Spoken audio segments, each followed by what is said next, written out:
Hi, my name is Nicole. I designed the 100th anniversary patch for Girl Scouts of Colorado.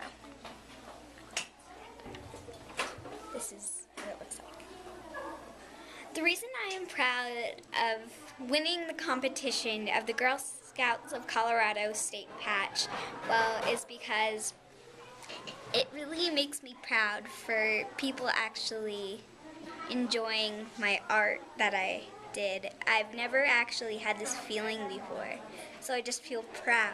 And my parents were proud when they heard of it, and then I just feel really happy. Proud that girls are going to be wearing my patch that I designed all over. Before I knew I won the contest, I thought I wasn't going to win, and I thought I might have, but I wasn't really sure.